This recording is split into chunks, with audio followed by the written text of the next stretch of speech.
If you are not using AI tools every day of your life, you're making a huge mistake. You've got to start training. Whether you need it or not is irrelevant. You're gonna need it. This train has left the station and there's nothing stopping it. I'm a purebred entrepreneur for real, for real, for real. Like, documented. Into the mud and I'm growing in sunshine. I-35 with the top down, quick to tell a hater they should get like me. Seem like everybody wanna be the boss, but are you afraid of dying at all? Yes, but I will say that I've gotten a lot better. I mean, I used to really be scared of it. I've definitely hit the next level of like, oh, I'm grateful that I got this much. And including my parents, and including other people I love, especially with parents that lost a parent. You know, my dad lost his dad at 15. My mom lost her mom at 5, 6. It's devastating. So that was like a cloud in my life. Why am I driven by gratitude? That's a heavy cloud in your life. And as a kid, it hung on me. And so yes, I do fear it, and I fear it right now. I wouldn't want to go now. Too much to do. Yeah. Too many of you to flip. Get your perspective right before I get the fuck out of here. What is a practical way for a leader to not use fear, but still motivate their team? Use hope. Use love. Other side of the coin. Optimism. I think candor and truth. Like, there's ways to make a lot of things good. There is no perfect. I think so many people are crippled by perfect. There's no perfect state, but there's better than the alternative.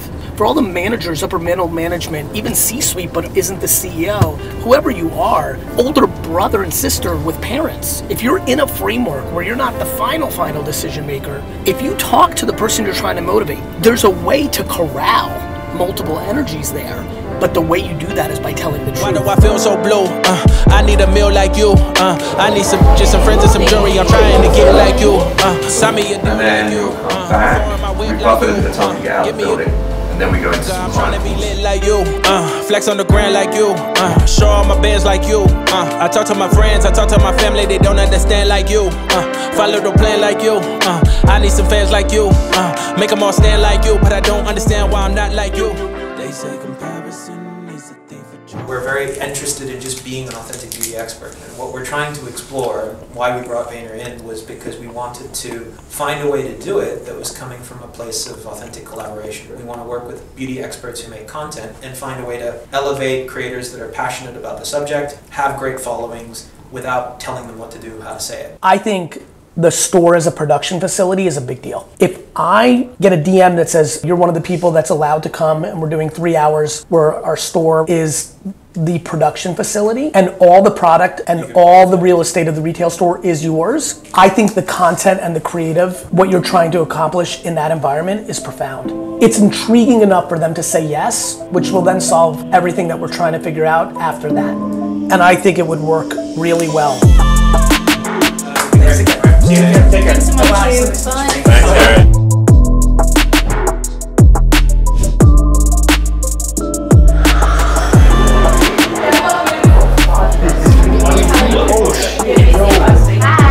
What's up? How are you? Good to see you. Good to see you, baby. Hi, everybody. Thank you for coming. I've been making music for about 5 years now.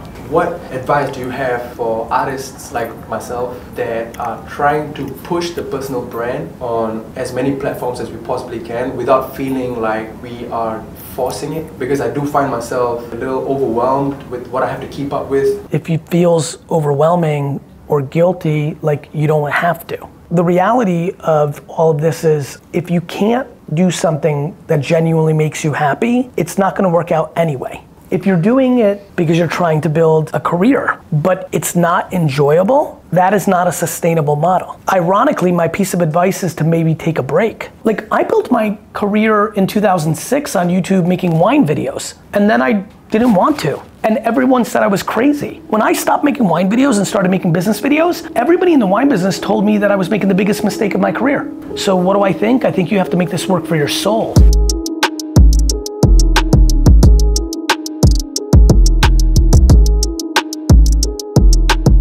I found you during pandemic on my socials, and I've been like religiously listening every day.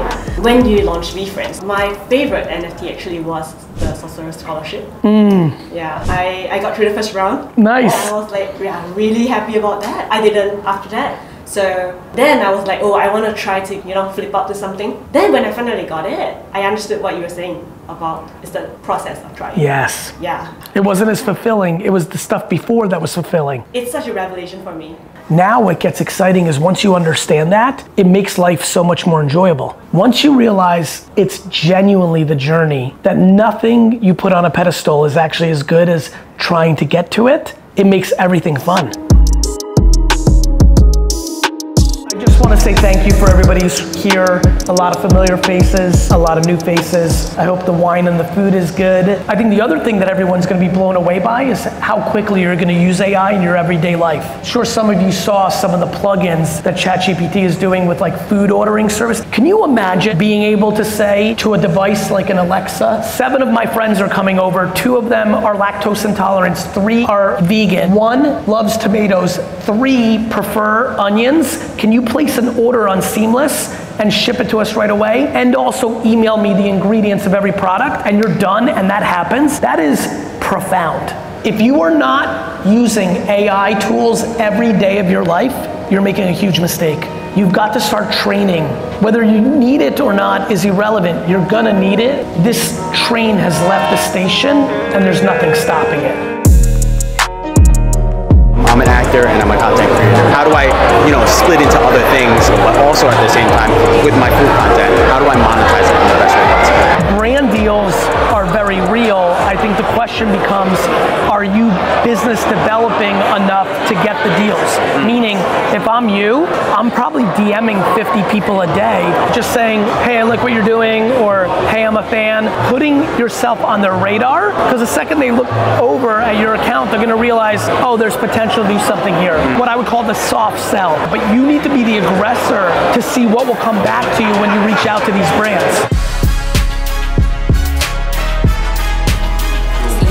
See you later. See you tomorrow.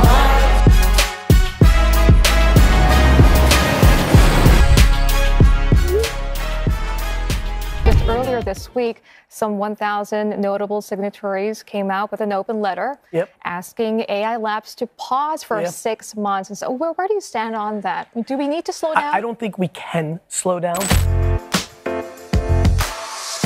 DailyVee, this trip has been really productive. It's fun to expand globally, right? I want people to stay here for as long as possible, and if we create a great culture, then they will. And so, I appreciate that, and I'm happy for you.